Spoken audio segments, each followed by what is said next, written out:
Kanpur railway స్టేషన్లో patrolling చేస్తున్న పోలీసులకు ఓ బిచ్చగాడు చెత్తబుట్టలో ఏదో వెతుకుతున్నట్టు కనిపించింది. కొంచెం దగ్గరకు వెళ్లి చూస్తే అతను మంచినీళ్ల బాటిల్ కోసం వెతుకుతున్నట్టు పోలీసులకు అర్థమైంది. పాపం, చెత్తబుట్టలో ఉన్న బాటిల్స్ తీయటం, ఖాళీగా ఉండటంతో ఉస్సూరుమంటూ అందులో వేసేసి మళ్లీ ఇంకో బాటిల్ కోసం వెతుకుతున్న అతన్ని చూసి పోలీసులకు జాలివేసింది. వెంటనే పక్కనే ఉన్న షాపులో ఒక వాటర్ బాటిల్ను కొని ఆ బిచ్చగాడికి ఇచ్చారు పోలీసులు. మరి ఎంత దాహంతో ఉన్నాడో ఏంటో, ఒక్క నిమిషంలో లీటర్ బాటిల్ ఖాళీ చేసేశాడు. దాహం తీరగానే మంచినీళ్లు ఇచ్చిన పోలీసులకు థాంక్స్ సార్ అని చెప్పాడు. అంతే, పోలీసులు షాకయ్యారు. మాట్లాడిన విధానం, ఆ పదాన్ని పలికిన తీరు చూసి ఇంత ఫ్లూయెంట్ ఇంగ్లీషు స్లాంగులో థాంక్స్ చెప్పాడు. కానీ చూడ్డానికి బిచ్చగాడిలా ఉన్నాడు. నిజంగా ఇతను బిచ్చగాడేనా అని డౌట్ పడ్డారు. నువ్వు చూడటానికి బిచ్చగాడిలా ఉన్నావు, కానీ నీ మాట తీరు చూస్తే మాత్రం అలా లేవు. అసలు ఎవరు నువ్వు అంటే అప్పుడు అతను స్టోరీ చెప్పడం స్టార్ట్ చేశాడు. అతను చెప్పిన స్టోరీ విని పోలీసులు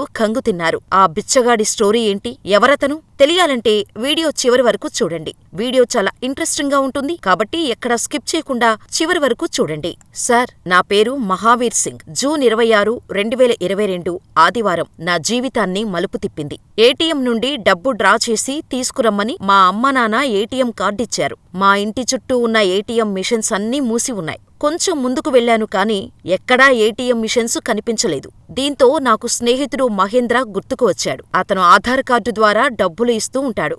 అలా నేను మహేష్ షాపులో ఆధారుతో డబ్బులు తీసుకున్నాను. తిరిగి ఇంటికి రావటానికి మా ఇంటికి 8 కిలోమీటర్ల దూరంలో ఉన్న హరిచందాపూరులో బస్సు కోసం ఎదురుచూస్తున్నాను. ఇక్కడే నా జీవితం ఊహించని మలుపు తిరిగింది. నేను బస్సు కోసం వెయిట్ చేస్తున్న సమయంలో నా ముందు సడన్ గా ఓ కారు వచ్చి ఆగింది.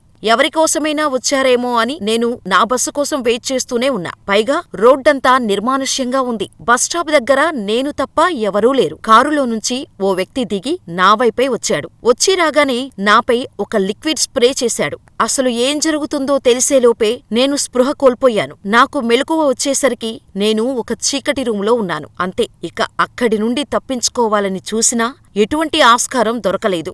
నాకు మెలకువ వచ్చిందని వారికి అర్థమైందో లేదా నేను తప్పించుకోటానికి చేసే ప్రయత్నంలో వచ్చిన సౌండ్ విని వచ్చారో తెలీదు కానీ ఇద్దరు వ్యక్తులు నన్ను బంధించిన గదిలోకి వచ్చారు. నన్ను విపరీతంగా కొట్టటం స్టార్ట్ చేశారు. నా దగ్గర ఉన్న ఏటీఎం కార్డు, మొబైల్ లాక్కున్నారు. ఏటీఎం కార్డు పిన్ చెప్పమని చాలా గట్టిగా కొట్టారు. కానీ నేను అస్సలు చెప్పలేదు. పిన్ నెంబర్ కోసం నన్ను చిత్రహింసలు పెట్టారు. ఇంకా వారి చేతిలో దెబ్బలు తినలేక పిన్ నెంబర్ చెప్పేశాను. ఆ తర్వాత నాకు ఒక ఇంజెక్షన్ ఇచ్చారు. దానివల్ల నాకు మత్తెక్కినట్టు అయింది. ఇక అప్పటినుంచి వారికి నచ్చినప్పుడు రావటం, చిత్రహింసలు పెట్టడం, కొట్టడం, తన్నటం చేసేవాళ్లు. 2-3 రోజులకు ఒకసారి భోజనం లేదా తినటానికేదైనా పెట్టేవారు. భోజనమైనా మర్చిపోయేవారు కానీ నాకు మత్తివ్వటం మాత్రం మర్చిపోలేదు. కొన్ని రోజుల తర్వాత నన్ను వాళ్ళు ఓ బిల్డింగ్ కన్స్ట్రక్షన్ పనికి పంపించటం మొదలుపెట్టారు. రోజూ కారులో బిల్డింగ్ వర్క్ కోసం తీసుకువెళ్లి అందరితో పని చేయించేవారు. సాయంత్రానికి అదే కారులో తీసుకొచ్చి నన్ను బంధించిన చోటే వదిలేసేవారు. వారి భాష కూడా నాకు అర్థమయ్యేది కాదు. చాలాసార్లు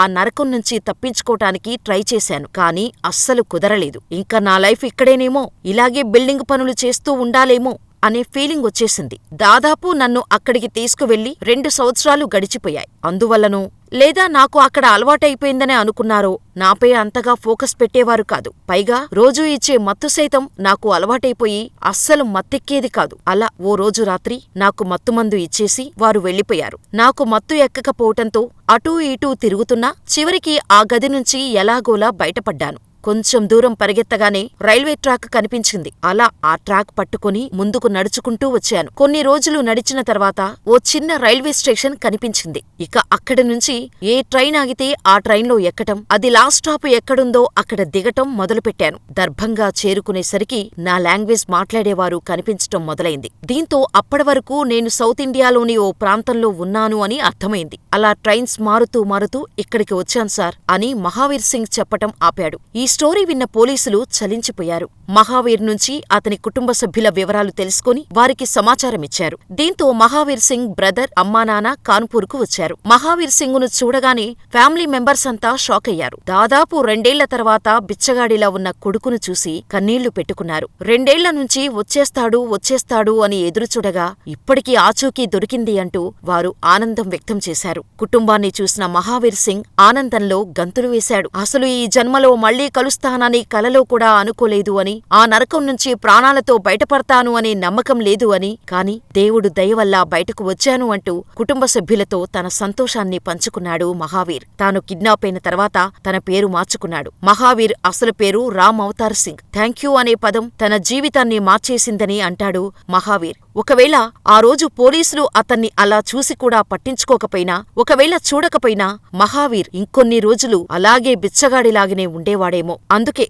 చేసేది చిన్న సాయమే అయినా మారేది ఒక జీవితం.